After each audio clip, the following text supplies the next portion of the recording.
mo ń kọ́ kéwú, mo ń lọ lé kéwú, mo ń kọ́ kéwú. Àfáà mi wá nà mí lọ́jọ́ kan.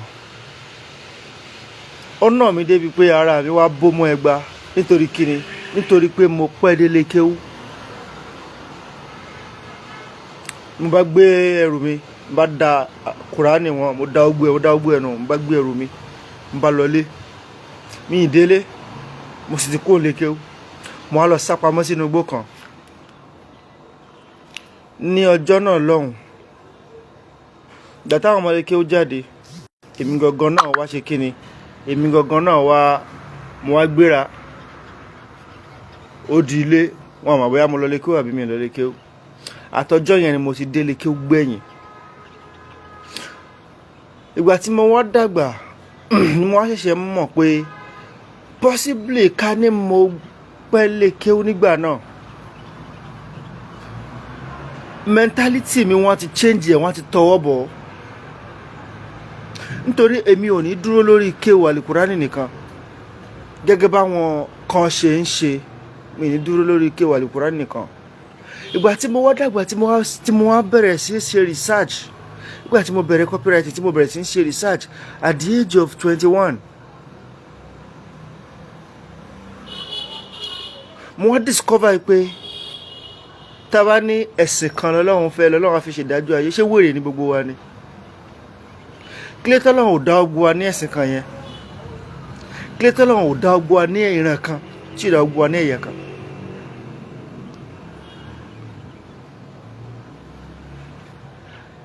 Àwa bí wa sílé ayé tán, àwa ń jà fún ẹ̀sìn. Subhanallah. Ọlọ́run mọ̀ tó títóbi rẹ̀ Ọlọ́run. Orí wa ti dàrú. Ẹ̀yin àfáà yìí ẹ̀ ti ń ya wèrè. Mo lo ohun Buhari ọmọ Musa torí pé mo gbà fún Buhari ọmọ Musa ni mo láìkì wá sí ẹ̀, mo láìkì ẹ̀. Mi láìkì ẹ̀ torí pé mùsùlùmí ni, mo kàn láìkì ẹ̀ personally, mo láìkì, ó máa ń fi àwọn àjẹsà sí àwọn ọ̀rọ̀ ẹ̀. Padà sórí tọ́pìkì wa torí ta lọ́lọ́run la ṣe wá. Tí mo bá ń ṣe àwọn analysis kan, àwọn àfáà kan tó súnmọ́ mi wọ́n máa ń wò pé ṣé ó ń gbèjà wa ni àbò ń bá wa jà? Mi ì gbèjà yín, mi sì bá yín jà, òótọ́ ọ̀rọ̀ òun lè mí sọ. Táwa ní ẹni tí ò bá ṣe ẹ̀sìn wa, Ọlọ́run ò ní gba àdúrà lọ́wọ́ ẹ̀ àbí kó máa wọná. Definitely àwọn baba ńlá baba wa, àwọn baba ńlá Muhammad sallallahu alaihi wasallam tá a sọ pé ń tẹ̀lé, irú náà wà wọ́n ń jóná lọ́wọ́ ni àbí? Bàbá tó bí Muhammad ó ń jóná lọ́wọ́. Àwọn ọ̀ràn Muhammad kó tó di pé ó ń gbẹ̀sìn ó ń jóná lọ́wọ́ ní inú náà Jahannama àbí? Orí yín ti dàrú. Wèrè kan lọ́jọ́ kan wọ́n sọ fún mi pé ok, kílé tó yẹ pé gbogbo Arab tó fi kọ Al-Qur'an tí a lè translate, ṣe bẹ́ẹ̀ translate ẹ̀ sí Yorùbá, ẹ̀ translate ẹ̀ sí àwọn èdè yẹn. Kílé tí a lè máa fi èdè ìtẹ́ translate ẹ̀ sí, ká máa fi, tá bá ti fẹ́ kírun, ká máa fi èdè Yorùbá ka Al-Qur'an tá bá ti fẹ́ kírun. Take for example, Bismillahirrahmanirrahim. Isa ta máa sọ pé Bismillahirrahmanirrahim, Alhamdulillahi Rabbil Alamin yẹn, ká máa sọ ní Yorùbá àbí ká máa sọ ní Igbo. Àwọn olórí bú àfáà wa wọn nígbà irọ́ torí pé wọ́n ní agenda. Saudi ló dé sponsor agenda yìí. Saudi Arabia òun ló sponsor agenda yẹn cause wọ́n ní agenda. Padà sórí ọ̀rọ̀ ta lọ́lọ́run, ọmọ jẹ́ kí n yàbàrà mọ́. Mi ì fẹ́ pẹ́ láàárọ̀ ìmọ̀ ń lọ bí iṣẹ́. Àwa níṣẹ́, àwa iṣẹ́ àfà, àwa níṣẹ́. Ìwọ tó bá ti fẹ́ àfà, o ti mọ̀ pé 419 ló fẹ́. Bẹ́ẹ̀ ni, torí tí àfà tí ò bá ti níṣẹ́ míì tó ń ṣe tó yẹ pé àfà nìkan ló ń ṣe, olè ni olè 419. Torí ẹni tó bá wá ṣiṣẹ́ lọ́dọ̀ ẹ̀, tó bá wá wọṣẹ́ lọ́dọ̀ ẹ̀, yóò parọ́ fẹ́ nìyẹn nígbà tí ò bá rí customer mọ́, á parọ́ fẹ́ nìyẹn, á gba ẹ̀ nìyẹn, wọ́n ò jọ fọlọ́pàá kó yín ni. Ìbí kan náà ka eré òkú mọ́ lọ́wọ́ recently tó ṣe tó ti pé àfáà ni, eré òkú tútù, eré yín burú. Mi ìdárúkọ ẹni kankan o. Ẹni tí pẹ̀tẹ̀pẹ̀tẹ̀ tí mo nà nípa àpàdé tó bá ta bá kó lọ túnbẹ̀ ṣe òun ló mọ́ra ẹ̀, orí gbogbo yín burú láì. padà sórí ọ̀rọ̀ Tani Olorun jàre, mi fẹ́ pẹ́, ẹ má bínú jàre ẹ̀yin èèyàn mi, ẹ bá mi share program yìí, wọ́n flag program yìí, ẹ bá mi share, ẹ bá mi like, ẹ bá mi love, ẹ bá mi share ẹ̀dọ́, ẹ má jẹ́ kán flag ẹ̀ torí òótọ́ ọ̀rọ̀ fẹ́ jábọ́ lórí ìdí tí àwọn àáfàá wa fi lọ ń visit Tani Olorun nínú sẹ́ẹ̀lì. Ṣé ẹ rí Tani Olorun ti di egun ẹja o sí ìjọba Nàìjíríà lọ́rùn, sí ìjọba Kwara State lọ́rùn, sí commissioner of police Kwara State lọ́rùn, sí gbogbo àwọn ọlọ́pàá Kwara State lọ́rùn, sí gbogbo àwọn àáfàá wa nílùú Ìlọrin. Tani Olorun ti di egun ẹja sí yín lọ́rùn. Kódà mo lè sọ pé sí gbogbo àwọn mùsùlùmí àgbáyé, Tani Olorun ti di egun ẹja sí gbogbo mùsùlùmí àgbáyé lọ́rùn. Torí pé kí ni? Ṣé ẹ rí lábẹ́ òfin ẹni tí ò bá fẹ́ yàn tó yẹ kóun ló gbìyàn débẹ̀, ẹ lọ kidnap èèyàn ní lílù ẹ̀, ẹ gbé wá sílùú yín, ẹ ń bá ṣẹjọ́ civil case o, ẹ kó ṣẹ̀kẹ̀ṣẹ̀kẹ̀ sí lọ́wọ́, ẹ kó ṣẹ̀kẹ̀ṣẹ̀kẹ̀ sí civil case lọ́wọ́ bí ẹni pé ó jalè, bí ẹni pé ó ń dàlúrú, ẹ wá ń káǹtì ẹ̀sùn wèrè báwo jẹ́ pé ẹ̀ ní kàwé kí ó nìkan náà ti fi ba yé gbogbo yín jẹ́, ẹ̀ kàwé ẹ̀ wá ìmọ̀ ọlọ́rí ibu yín, ìmọ̀ ogun rẹ̀ ń wá káàkiri, kò ní dáa fún gbogbo yín láì. Mi ìdárúkọ báwo ẹ̀ kó sọ pé mo ṣépè fún gbogbo yín, bóyá orúkọ ẹ̀ ló ń jẹ́ gbogbo yín, mo rò pé orí yín burú.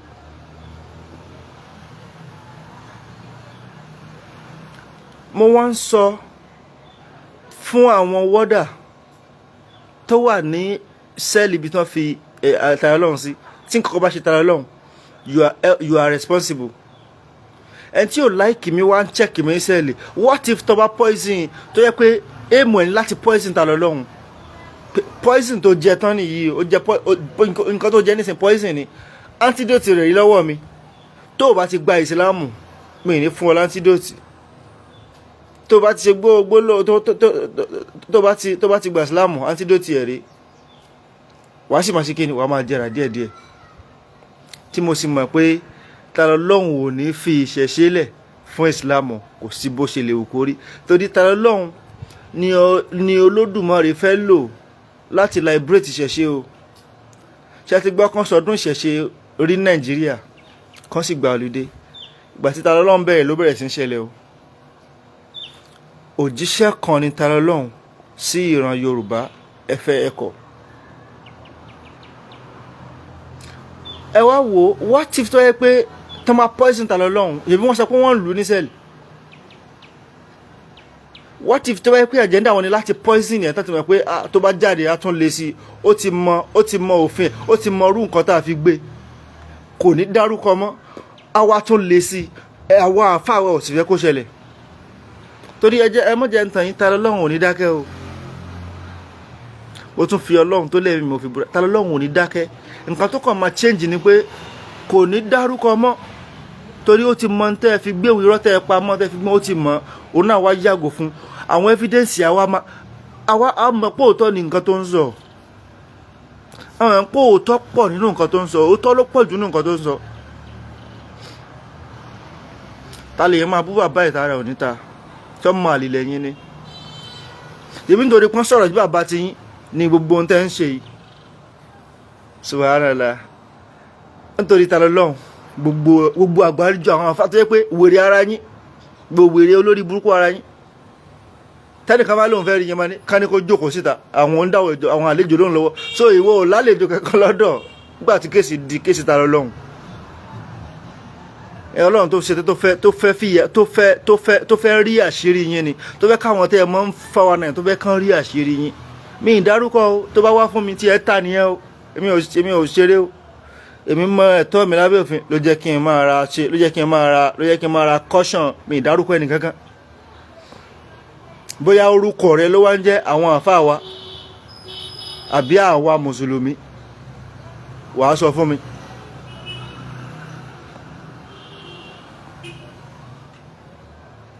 Ẹ dákun ẹ bá mi share program yìí, wọ́n flag ẹ bá mi share program yìí, ẹ bá mi share program yìí, ẹ bá mi share program yìí, ẹ jọ̀ọ́.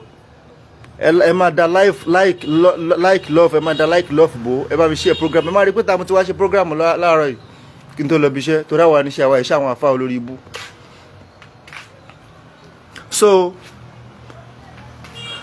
Tani Olorun ti dégun ẹja sí gbogbo Yorùbá lọ́rùn.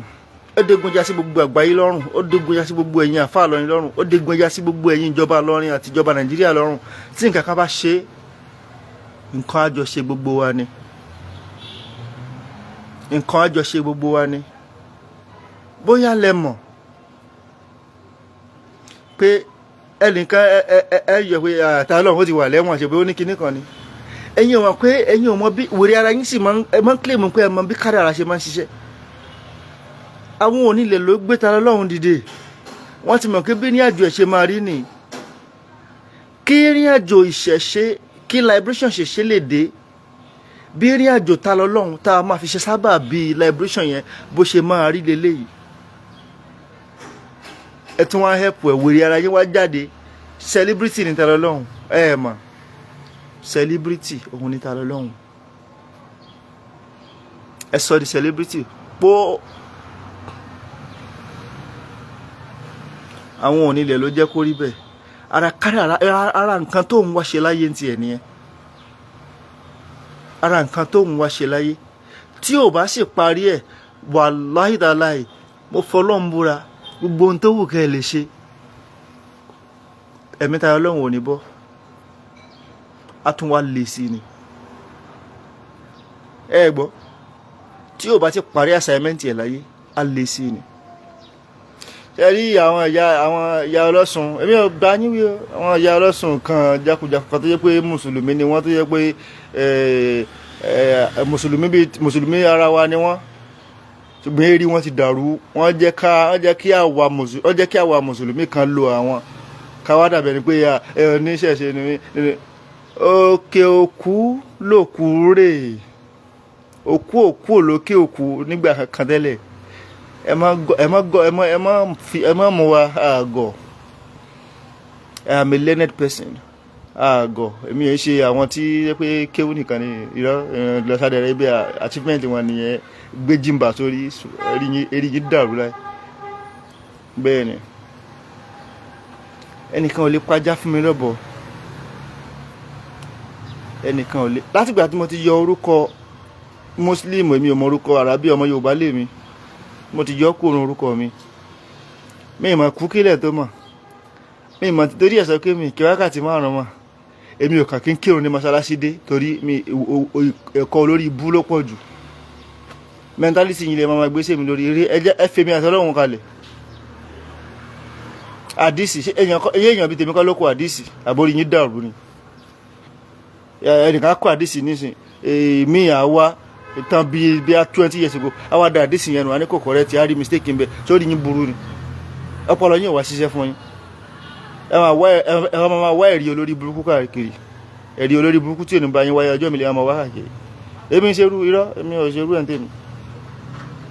Èmi ò ṣerú rẹ̀ ń tèmi. Ẹ gbọ́, olórí burúkú yín, mùsùlùmí ẹ mọ́ jẹun ẹlẹ́dẹ̀, ẹ mọ́ jẹun ẹlẹ́dẹ̀, ẹ mọ́ lè jẹun ẹlẹ́dẹ̀ mọ́. Olórí burúkú yín, àṣejẹ tán máa ń fi ẹlẹ́dẹ̀ ṣe lè máa wá káàkiri. Àfà. Lórí ọ̀rọ̀ Tani Olorun, mo tún padà sí nǹkan kan gbọ́dọ̀ sí Tani Olorun. What if tó bá yẹ pé visit wọn sí prison síbi tí Tani Olorun wà, wọ́n fẹ́ lọ poison ẹ̀ ní ńkọ́? What if ẹnikẹ́ni tó bá fẹ́ lọ rí Tani Olorun, kódà kí ìyá tó bí Tani Olorun fẹ́ rí Tani Olorun, tí ò bá ti lè pass through lọ́ọ̀yà Tani Olorun, ẹ gbọ́dọ̀ jẹ́ kó rí Tani Olorun. This is the time to give Tani Olorun more protection than ever before. Kí ló táwa mùsùlùmí rí báyìí? Ànábì ò ṣe Islam báyìí. Ànábì kò ṣe Islam báyìí. Àwọn bàbá tá a la kọ́ ẹ̀sìn lọ́wọ́ wọn ṣe Islam báyìí. Ìgbà tí àwa ọ̀dọ́, àwa tá a lọ́pọlọ, tá a bẹ̀rẹ̀ sí ń ṣe Islam, ni àwọn kan ṣe mọ̀ pé kéwú tí bàbá àwọn kéwú yẹn ò kọ̀rẹ́ẹ̀tì, àwọn ò lè kírun lẹ́yìn bàbá àwọn kan. Orí yín burú. Orí yín ó burú. Ó èyí lèmi ti ṣe tán, mo mọ tó ṣẹlẹ̀, mo mọ tán fojú àwọn bàbá yẹn tán ni àwọn kan, àwọn lórí bú kan, àwọn alì kìnì kan, àwọn alì kìnì kan, àwọn tẹ̀ kìnì kan. Àbí kò fẹ́ dá fún gbogbo yín ni.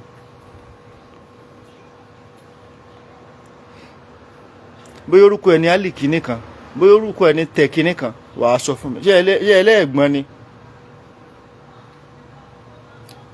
Ṣèyíkì iná Sálíbù, àbórí yín dàrú sá. Ta ló pè yín? Èmi máa ń blọ́ọ̀kù èèyàn. èyàn má block èyàn mo rò pé ẹ gbádùn page mi mo wà yìí má sọ̀sọ̀kúsọ lórí page mi tó bá fẹ́ sọ nǹkan lọ sórí page ẹ lọ create page rẹ kẹ́ máa gbáyàn bẹ́ẹ̀ ẹ̀yẹ máa gbáyàn lọ́mọ gbáyàn bẹ́ẹ̀ ìwọ ló mọ̀ ìwọ náà fẹ́ lórúkọ ni táwọn sọ pé kí ló kàn mí pẹ̀lú dáadáa àtàtẹ́ ń ṣe àbórí ẹ yìí ẹgbórí ẹ pé èmi ò mọ̀ wò mọ́mọ́ èmi ṣọ́ra o bá mi pín ó ti ẹ̀dá báwọn ọmọ náà la rán sí náà bá mi pín kó lè kan àwọn máa lè rárá àwọn máa lè kan táwọn tó yẹ pé gbégbèkúgbè sórí ẹ̀sìn olórí ibú náà gbà sódì tó yẹ pé báwọn bí ṣe tiẹ̀ nìyẹn sáwọn èèyàn gbà irọ́ kí ẹ máa wá sídi olórí ibú káàkiri ọ̀dọ̀ wọn tọ̀ ọdọjọ́ gbé ndí àlìkìyàmá.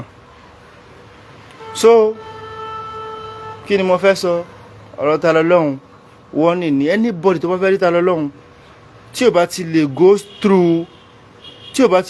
through lọ́ọ̀yà ta lọ́lọ́run kò sí bẹ́ẹ̀ nìyẹn ṣe lè jẹ́ ìyá tó bí ta lọ́lọ́run kò gbọ́dọ̀ rí ta lọ́lọ́run tí ò bá go through lọ́ọ̀yà ta lọ́lọ́run. ọ̀gá mi Mr. Shitu ẹ ṣe jàre àwọn ọmọ àlè OAU ọ̀rùn pa àwọn so kí ó dáhùn bàbá yẹn ké kò kọ̀rẹ́tì mọ́ nítorí pé wèrè kan ti mú àdìsí olórí ibú kan wá wèrè tó jẹ́ pé èèyàn bíi tèmi ni ó mú àdìsí wá ó da àdìsí wọn wá ń tẹ̀lé èmi ò nígbàgbọ́ nínú àdìsí kẹta kò ní dá fún àdìsí láì àbúrí àdìsí dàrú àtàwọn tó kó àdìsí àbí kò fẹ́ yé wọn. èèyàn máa ń gbọ́n mọ iye àwọn tó ti kú ònú sílámù tó yẹ dáadáa tán ṣe yìí ni. ẹni tó bá ṣe rìsáàtì mo máa ń sọ kí ní kò pé gbogbo wa táwákátá tá ń follow religion blindly gbogbo aláṣẹ Ọlọ́run tó dá wa gbogbo aláṣẹ ẹni tó dá àwa èèyàn tó Ọlọ́run dá wa wá fún wa ní ọpọlọ kí ni ìdí tó fi fún wa lọ́pọlọ ó fún wa lọ́pọlọ ká lè lò ó yàtọ̀ sí nǹkan tá ń gbókè tá bá sọ pé báyìí nǹkan báyìí lórí kí lè tí a lo ọpọlọ wa on a neutral ground wèrè kan wọ́n fẹ́ ṣe rìsáàtì. Okay, take for example wọ́n bí mi nílé mùsùlùmí wọ́n bí mi as a muslim wọ́n bí mi sínú islam mo wá fẹ́ ṣe research lórí christianity àti ìṣẹ̀ṣe mo wá ń fi ẹ̀kọ́ islam tán kọ́ mi yẹn mo wá fi ń ṣe research yẹn. I will never get to the point of the reason why I'm doing the research in the first place because I was sentimental in the first place because mindset islam ni mo fi lọ ṣe research yẹn. I will never see the truth. Well, but 9 years ni mo fi lọ church 9 years ni mo fi lọ church ni mo fi kọ́ Bible. Ma sọ fún you cannot preach the Bible to me. I would rather preach to you because I know the Bible more than most of you Christians. Ìgbà tí mo wà ní secondary school, I represent my school in Yoruba. I say Odufa to be precise. Gbogbo odu mẹ́rìndínlógún kò sí eléyìí tí mi mọ̀ lórí. Kò sí eléyìí tí mi mọ̀ lórí. Mọ̀ iye odù tó wà ní 400 plus ló wà náà àwa kọ 16 nínú 400 àwa láti mọ́dù kí ló tẹ̀ ṣe research wèrè ló pọ̀ jù ní gbogbo àwọn ọmọ ayé gan wèrè gidi ló pọ̀ jù ní gbogbo wa. ọjọ́ tá a bá tó lẹ́nu láti máa lo ọpọlọ wa personally according to the capacity bọ́lọ̀ ń ṣe fún wa látó máa rí òótọ́ aside the irọ́ táwọn àfa wa táwọn ìmáàmù wa táwọn pásítọ̀ wa táwọn aláwo wa ń pa fún wa ẹ ṣe personal research fúnra yín on a neutral ground without being okay Muslim ni mo fẹ́ ṣe research Christian ni mo fẹ́ ṣe research aláwo ni mo fẹ́ ṣe research ẹ ṣe research on a neutral ground ẹ má ka àdìsí owó lórí ibú kan o gbé Kùránì ká kó yé interpret ẹ Ọlọ́run torí Ọlọ́run fi fún ẹ pọ̀lọpọ̀lọ gbé Bible ti confusing ni ó ti yẹ pọ̀ but gbé Bible ká kó yé ẹ interpret ẹ gbé Ifá gbé odù gbé ìwé Ifá ká ìtàn ni story ni nǹkan tó ti ṣẹlẹ̀ ni nǹkan tó tún máa ṣẹlẹ̀ ni prophecy ni àti revelation ká kó yé wàá rí ibi tí òótọ́ wà jù ní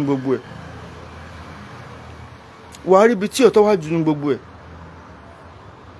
ó ní mo sì máa ń sọ̀rọ̀ la Christianity dé ó gbé 10 commandments dé nínú àwọn ìjọ mímọ́ nísìn ìjọ Ọlọ́run nísìn àwọn mélòó ló implement 10 commandments yẹn wọ́n ti gbàgbé 10 commandments ní kálukú owó ìdá mẹ́wàá ló ní kálukú ń follow Islam gbé tiẹ̀ dé, ó ní ìfẹ́ fìfẹ́ lo ẹ fẹ́ra yín.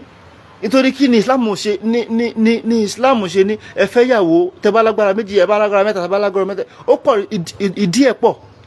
Ìgbọ́n olórí burúkú ló pọ̀ jù náà àwọn tó máa ń ṣe interpretation yẹn. Eré bó ṣe máa fẹ́ fún àwọn náà máa ń ṣe interpretation yẹn. Àwọn tó wá mú Islam yẹn fún wa, ṣé wọ́n gbà kẹ́yìn fẹ́ ọmọ wọn? Ẹ jí ya wèrè. Ṣé wọ́n gbà kẹ́ fẹ́ ọmọ wọn? Wọ́n ní ẹ máa bí sí, kò ní dáa fún gbogbo yín láì. Àwọn oníṣẹ̀ṣe wọn fi gbà kankan tako ẹni kankan, wọ́n ṣe tí wọ́n ní. Kí wá ní problem àwa mùsùlùmí? Kí ni problem àwa kristẹni? Kí ni problem gbogbo ayé? Lórí ọ̀rọ̀ Tani Olorun, egun ọjà lélẹ́yìí o. Ìránṣẹ́ kan tọ́lọ́run rán sí gbogbo ọmọ Yorùbá throughout àgbáyé ní sáà tá a wà yìí nìyẹn.